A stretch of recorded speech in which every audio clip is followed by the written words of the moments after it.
থিমটা বেসিক্যালি তেজ থেকে তেজস্ক্রিয়। আচ্ছা, মানে পৃথিবীর জন্মলগ্ন থেকে পৃথিবীর টোটাল সৃষ্টিটাই সূর্য থেকে, তো সেখানে আমরা সেইটাকে তেজ হিসেবে আমরা দেখাচ্ছি। বিশাল আকার সূর্য তৈরি হয়েছে এখানে জীবনযাপন করতো, সেগুলো দেখাবার জন্য আমরা এগুলো ব্যবহার করছি। প্রায় 250-র বেশি লন্ঠন কিন্তু আমাদের এই সামনের প্যানেলটাই লাগানো। আচ্ছা, মানে বাড়ির বাইরে তাকালে এলইডি লাইট, ভ্যারাইটিস কালার, কিন্তু ন্যাচারাল লাইটের যে আগে বাড়ির বাইরে থেকে যে দৃশ্যগুলো দেখা যেত, এই গাছটা দিয়ে কিন্তু সেই সময় যে প্রকৃতি কতটা পিউরিফাইড ছিল, সেই সময় গাছও কিন্তু গ্রিনারি, সেই সময় এখানে প্রচুর পাখি রয়েছে যেগুলো এখন হারিয়ে যাচ্ছে। হাত পাখা বা ভ্যারাইটিস জিনিস ব্যবহার করে সেই সময় মানুষ এই গরমকালে হয়তো কিছুটা, আপনারা আগামী দিন মণ্ডপে এলে আপনারা দেখতে পাবেন যে হারিয়ে যাওয়া বিভিন্ন রকম লম্প, প্রদীপ, হ্যাজাক লাইট, আপনার হ্যারিকেন, সেগুলো কিন্তু বিভিন্ন ভাবে কালেকশন করে, যেগুলো খুবই কষ্টকর কালেকশন করা। কাঠ আর এগুলো দিয়ে আপনার ঘুটে দিয়ে মেন যে জ্বালানিটা উনুন জ্বালানো হয়, সেইটা দিয়ে এখানে কানেক্ট করছে যে উনুনটা জ্বলছে। এক্স্যাক্টলি, এবং উনুনটা কিন্তু জ্বলবে। হ্যাঁ, উনুনের ভেতরটা কিন্তু অ্যাকচুয়ালি উনুনের ভেতরটা প্র্যাকটিক্যালি যেমন দেখতে হয় তেমন হবে, এবং এখানে সেই ফিলটাও আপনারা পাবেন। এখানে কাঠের জ্বালানি, উনুনের ভেতর যেমন লোহার শিক থাকে, এখানে কিন্তু দুদিকে দুটো সুইচ বোর্ড করা হয়েছে। এই সুইচ বোর্ড নিউক্লিয়ারের দুটো চুল্লি তৈরি করা হচ্ছে, কিন্তু বর্তমানে রেডিয়েশন ব্যবহারের জন্য এই গাছটা এখানে আমাদের তৈরি করা হয়েছে, যেটা কিন্তু বেসিক্যালি পুরো আপনি দেখতে পাচ্ছেন লালচে হয়ে গেছে। তো মানে কয়েলগুলো এটাই আমাদের এখানে বোঝাতে চাইছি যে মানুষও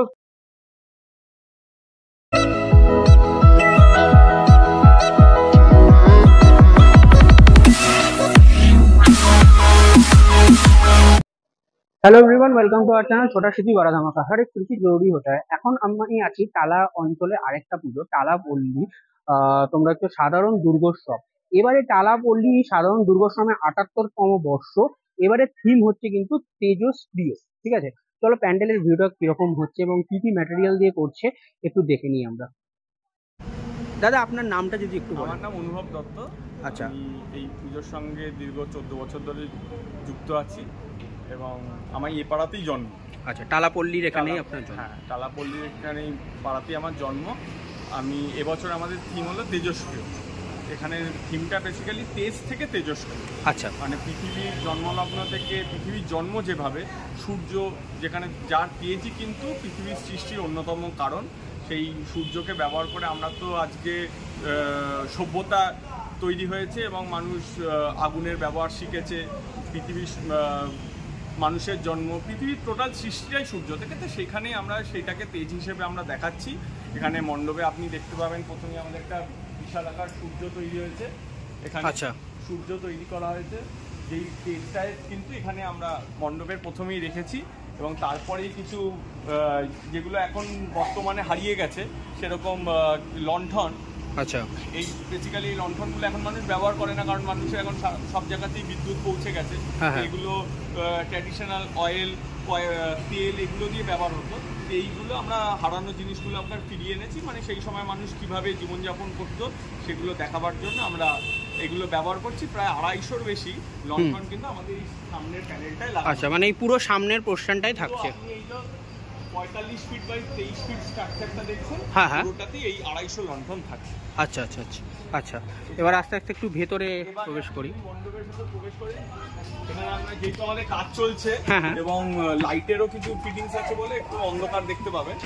এবং এখানে কিন্তু আপনি দেখতে পাবেন আমাদের সেই সময়ের মণ্ডপের মধ্যে আমরা সব ট্র্যাডিশনাল জিনিসই ইউজ করেছি, যেগুলো মানে বর্তমানে হারিয়ে যাচ্ছে, কিন্তু একটা সময় মানুষ জীবন নির্বাহ করার জন্য এগুলোই কিন্তু প্রধান উপকরণ ছিল। যেমন উনুন, মানুষের রান্নার একমাত্র সেই সময় সম্বল। আচ্ছা, এই জিনিসটা পুরো একটা উনুন বোঝানো হয়েছে, তাই তো? পুরো একটা উনুন। এখানে আমাদের 30খানার মতো জানলা বানানো হয়েছে দুটো সাইড মিলিয়ে। এই জানলাগুলো কিন্তু আগে বর্তমানে যেমন কি আপনি যে কোনো বাড়ির বাইরে তাকালে এলইডি লাইট, ভ্যারাইটিস কালার, কিন্তু ন্যাচারাল লাইটের যে আগে বাড়ির বাইরে থেকে যে দৃশ্যগুলো দেখা যেত ন্যাচারাল লাইটে, সেগুলো এখন আর মানুষ দেখতে পায় না। এখনকার জেনারেশন, আমাদের মতো জেনারেশনই কোনোদিনও দেখেনি, কিন্তু সেখানে মণ্ডপের মধ্যে সেই জায়গাটা তুলে ধরা হচ্ছে যাতে এই জিনিসগুলো আবার ফিরে মানুষ উপভোগ করতে পারে, উপলব্ধিও করতে পারে। এর জন্য এছাড়াও এখানে একটা গাছ বানানো হয়েছে, যে গাছটা দিয়ে কিন্তু সেই সময় যে প্রকৃতি কতটা পিউরিফাইড ছিল, যেই সময় গাছও কিন্তু গ্রিনারি, সেই সময় এখানে প্রচুর পাখি রয়েছে যেগুলো এখন হারিয়ে যাচ্ছে। যত ন্যাচারাল জিনিস সেই সময় ব্যবহার করা হতো, প্রকৃতিও খুব সুস্থ ছিল, মানুষও সুস্থ ছিল, এবং মানুষের জীবনে এত ব্যতিব্যস্ততা ছিল না। তো সেখানে এগুলো দেখানো হয়েছে, এবং সেই সময় যেগুলো ইলেকট্রিসিটি ব্যবহার ছিল না, এর জন্য হাত পাখা বা ভ্যারাইটিস জিনিস ব্যবহার করে সেই সময় মানুষ এই গরমকালে হয়তো কিছুটা মানে কমফর্ট ফিল করাতো। তো সেইগুলো আমরা ব্যবহার করছি মণ্ডপের পুরো সিলিংটা জুড়ে। এছাড়াও এই ব্রিক্স গুলো যেগুলো দেখছেন, যেহেতু মণ্ডপটা আস্তে আস্তে পরিণত রূপ নিচ্ছে, কিন্তু কিছু কিছু কাজ বাকি আছে, এর জন্য আপনি দেখতে পাচ্ছেন এই যতগুলো ব্রিক্স দেখছেন, এই ব্রিক্স এর মধ্যে আপনারা আগামী দিন মণ্ডপে এলে আপনারা দেখতে পাবেন যে হারিয়ে যাওয়া বিভিন্ন রকম লম্প, প্রদীপ, হ্যাজাক লাইট, আপনার হ্যারিকেন, সেগুলো কিন্তু বিভিন্ন ভাবে কালেকশন করে, যেগুলো খুবই কষ্টকর কালেকশন করা, সেগুলো আমরা কালেকশন করেছি এবং এখানে তার ডিসপ্লে করব। মানুষ যেগুলো এখন হয়তো দেখলে রিলেট করবে যে কেউ হয়তো তার ঠাকুমার কাছে দেখেছিল, কেউ দাদুর কাছে দেখেছিল, এখন তার প্রয়োজনীয়তাও নেই, কিন্তু আর মানুষ দেখতেও পায় না, সেগুলোকে আমরা তুলে আনছি মানুষ যাতে আমাদের মণ্ডপে এসে সেগুলো দেখতে পারে এবং পুরনো স্মৃতিচারণ করতে পারে।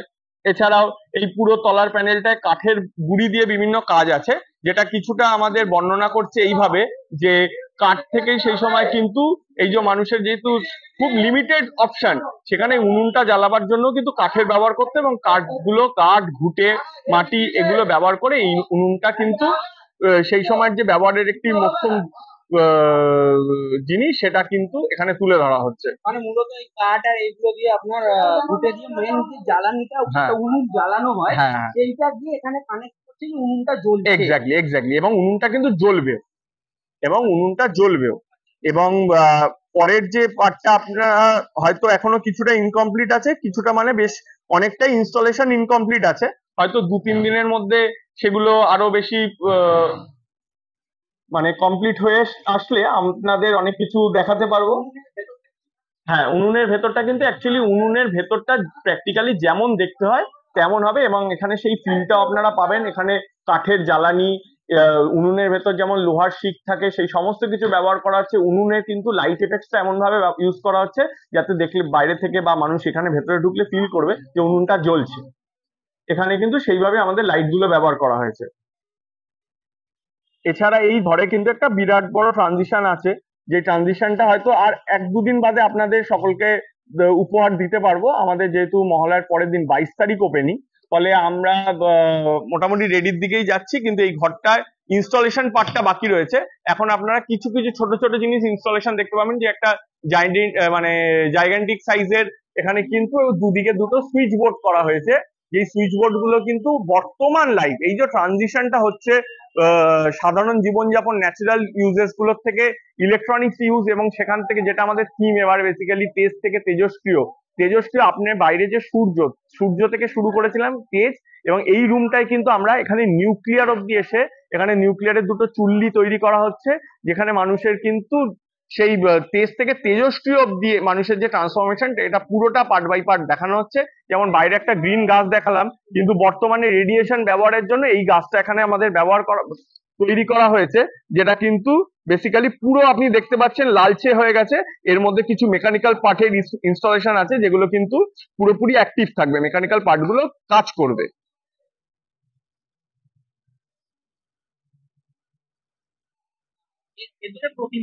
এর ভেতরে প্রতিমা থাকে, কিন্তু এর ভেতর এছাড়াও এর মাঝখানে একটা মডেল ইউজ করা হচ্ছে ফাইবার গ্লাসের, যে মডেলটার মধ্যে কিন্তু বর্তমান এই যে ওভার ইউজ অফ ইলেকট্রিসিটি, এছাড়াও রেডিয়েশন, যেহেতু আমরা বাইরে আপনি মণ্ডপ ঢোকার আগে তো দেখতে পাবেন দুদিকে দুটো টাওয়ার ইউজ করা হয়েছে, অ্যাকচুয়ালি দুটো টাওয়ার বানানো হয়েছে, যেই টাওয়ারটা কিন্তু বেসিক্যালি এই রুমটা ইউজ করার জন্য। এই একটা ফোনের টাওয়ার, একটা ইলেকট্রিসিটি টাওয়ার। এই যে ফোনের টাওয়ারটা এখানে ব্যবহার করা হয়েছে, যে মানুষের এই যে রিফরমেশন, মানুষের যে মানে সূর্য থেকে নিউক্লিয়ার অব্দি আসছে, সেই রিফরমেশনের জন্য যেমন মানে অনেক কিছু ডেভেলপ করেছে, কিন্তু তার সঙ্গে সঙ্গে মানুষের জীবনে কিন্তু ওভার ইউজ অফ ইলেকট্রিসিটি, যার জন্য এই রুমেও দেখানো হবে ন্যাচারাল রিসোর্সেস গুলো শেষ হয়ে আসছে, এবং মানুষ সবসময় বলছে আমার ইলেকট্রিসিটি বিল বাড়ছে, এই বাড়ছে, কিন্তু সেটার যে ওভার ইউজ, সেটাকেও আমাদের মাথায় রাখতে হবে। আগে যাদের বাড়িতে হয়তো একখানা কোনোভাবে হয়তো একটা ছোট বিপিএল টিভি ছিল বা অন্য কোনো একটা ব্ল্যাক এন্ড হোয়াইট টিভি ছিল, এত কিছু ইলেকট্রনিক্স গ্যাজেট ছিল না, কিন্তু এখন কিন্তু প্রত্যেকের পার্সোনালি এক একজনের দুটো তিনটে করে গ্যাজেট, কারোর একটা ল্যাপটপ, একটা ফোন, তার পার্সোনাল ফ্রিজ, পার্সোনাল রুমের টিভি, পার্সোনাল এসি, তো ওভার ইউজ তো হচ্ছে এবং তার জন্য ন্যাচারাল রিসোর্সেস গুলো শেষ হয়ে যাচ্ছে এবং সেগুলোই কিন্তু আমাদের মণ্ডপে তুলে ধরা হবে। কিছু অর্থে সেখানে সতর্ক করানো হবে। যেমন আগের রুমে দেখলেন পুরো আমরা সিলিংটা আমরা কিন্তু ব্যবহার করেছি ন্যাচারাল ইউজেস বা হাত পাখা, কিন্তু এইখানে কিন্তু সিলিংটা আমরা ব্যবহার করব টোটালি হলো আমাদের হিটারের যে বিভিন্ন কয়েল হয়, যেই কয়েলগুলো কিন্তু মানুষকেও মানে কয়েলগুলো এটাই আমাদের এখানে বোঝাতে চাইছি যে মানুষও সেইভাবেই কিন্তু উত্তপ্ত মানুষের জীবনে এই সমস্ত কিছু ইউজের জন্য, এবং প্রচুর পরিমাণে এখানে ওই হিটারের কয়েল কিন্তু ইউজ হচ্ছে এবং কয়েলগুলো অ্যাক্টিভ, সবকটা কয়েল জ্বলবে। নিচের পোর্শনে কিন্তু প্রায় শতাধিক মিটার ব্যবহার করা হচ্ছে এবং মিটারগুলো কিন্তু অ্যাক্টিভ। মিটারগুলো কি পারপাস, মিটারগুলো কিন্তু এই যে ওপরে ইলেকট্রিসিটির বোর্ড এবং তার পাশে যে ট্রানজিশন, প্রচুর পরিমাণে যে এই প্যানেলগুলোয় আমরা আপনার চিপসেট, এখনকার ইউজেস অফ এসি, এছাড়াও বিভিন্ন রকম গ্যাজেট ট্রানজিশন যেগুলো হয়েছিল পুরোনো টেলিফোন থেকে আধুনিক ফোন, বড় মিউজিক প্লেয়ার থেকে আইপড, এই সমস্ত কিছু ট্রানজিশন কিন্তু এই ওয়ালগুলোতে দেখানো হচ্ছে এবং তার ওপরেই একটা ইলেকট্রিসিটি বোর্ড এবং যেখান থেকে এই ওভার ইউজ অফ ইলেকট্রিসিটি, যার জন্য এই মিটারগুলো অ্যাক্টিভ মিটার, যেখানে কিন্তু আমাদের সতর্ক করবে এইভাবেই যে আমরা সবসময় বলি রিডিংটা চেক করো তো, আমাদের কি মিটারটা খারাপ আছে, আমাদের কি কারণে এত ইলেকট্রিসিটি মানে বেশি আসছে, সেখানে কিন্তু আমরা ট্রানজিশনটা এইভাবেই দেখিয়েছি যে ওপরে ইলেকট্রিসিটি বোর্ড মানে ইলেকট্রিকের বোর্ড, সেখানে আপনি ইউজ করছেন, যেখানে কিন্তু আপনাকে ডেঞ্জারের সিম্বল দিচ্ছে, কিছু এখানে আমাদের কয়েকটা আপনার চোখ থাকছে মানে স্টার্টার যেগুলো ব্লিঙ্ক করছে, এছাড়া এই তারপরে কি কি আমরা ইউজ করছি দৈনন্দিন জিনিসে সেগুলো দেখানো হচ্ছে। তারপরের প্যানেলই এখানে কিন্তু দেখানো হচ্ছে মিটার গুলো হেভিলি স্পিডে ঘুরছে, মানে এই যে ইউজটা হচ্ছে তার জন্য কিন্তু মিটারটাও নজর রাখুন যে শুধু এটা নয়, এর জন্য কিন্তু এই যে আপনার বিদ্যুতের বিল কেন বেশি আসছে তার কারণটা উপরে দেখানো হচ্ছে। হ্যাঁ, অ্যাকচুয়ালি বেসিক্যালি এই মণ্ডপে আমাদের দীর্ঘদিন ধরেই থিমের যদি আদলেও ঠাকুর হয়, এবছরও কিছুটা থিমের আদলেই ঠাকুর, কিন্তু সাবেকি বেশেই ঠাকুর তৈরি হয়, এখানে ঠাকুর হয় প্রত্যেক বছরই। এখানে এছাড়াও একটা মডেল থাকছে যেখানে কিন্তু আমাদের মতো সাধারণই একটা মানুষ যে মডেল যে খুব অ্যাংজাইটিতে ভুগছে, বিভিন্ন রকম তার মডেলটা দিয়ে গলে গলে মানে তার মানে স্কিন গুলো গলে গলে পড়ছে কেন, মানে এই রেডিয়েশনের কারণে সে মাস্ক বিভিন্ন রকম প্রোটেকশন নিয়ে বাঁচার চেষ্টা করছে, কিন্তু সেটাও মানে এই এত মানে তাপ এত কিছু সেগুলো থেকে সেও মানে নিজেকে বাঁচিয়ে উঠতে পারছে না, যেটা হয়তো আগামী দিনে আমরাও পারবো না, যেটার জন্য আমরা গ্লোবাল ওয়ার্মিং এ আমরা বলছি যে এত হিট বাড়ছে, গরম বাড়ছে, কিন্তু আস্তে আস্তে সেটা মানে ভবিষ্যৎ সকলেরই। এছাড়া পরের একটা পার্ট আছে যেই পার্টটায় কিন্তু এই আয়রনিক লাইফটাকে পুরোটা তুলে ধরা হচ্ছে, মানুষের জীবন যে আয়রনিক সেই আয়রনিক ব্যাপারটা এখানে তুলে ধরা হচ্ছে। কাশফুলগুলো একটু ওনাদের দেখা কেমন হচ্ছে, আয়রনিক লাইফটাও তুলে ধরা হচ্ছে। সেখানে আপনার এখানে তিনটে ত্রিনয়ন থাকছে তিনটে রাউন্ডের ভেতর। এছাড়াও আয়রনিক লাইফের মধ্যেও কিন্তু মানে যেহেতু দুর্গাপুজো এসে গেছে তাই পুরো পুজো মণ্ডপটা যেমন মানুষ নিজের ঘর সাজায়, সমস্ত কিছু সাজায়, এটাও একটা মন্দির। সেই মন্দিরের মধ্যে, মন্দির বলতে কি মানুষের জীবনযাপনের মন্দির, সেই আয়রনিক লাইফের মধ্যেই কিন্তু সেখানে আবার সাজিয়ে তোলা হয়েছে। যেমন পুজো আসলেই কাশফুল তৈরি হয়, সেই কাশফুলগুলো আমাদের এখানে বানানো হয়েছে, সেই কাশফুল আলপনা করে পুরো মণ্ডপটাকে সাজানো হচ্ছে। আর সাবেকি প্রতিমা, এটা তো আপনাকে আগেই জানাই।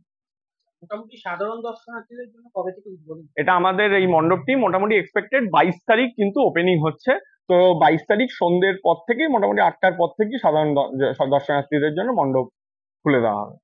অনেক অনেক একটা নতুন চিন্তা ভাবনা, এখানে খুব সুন্দর একটা কাজ হচ্ছে, যতটা কাজ দেখলাম এবার সম্পূর্ণ হলে তো আরো একটা বেটার আমরা যদি দেখতে পাবো। আমরা আশা করছি যে আগামী 2-3 দিনের মধ্যেই যেগুলো আমরা এখন আপনাকে ব্রিফ করলাম সেগুলোর ইনস্টলেশনে কমপ্লিট হয়ে যাওয়ার পর আপনারা দেখতে পাবেন 2-3 দিনের মধ্যে। অনেক অনেক শুভেচ্ছা আপনাকে। Thank you.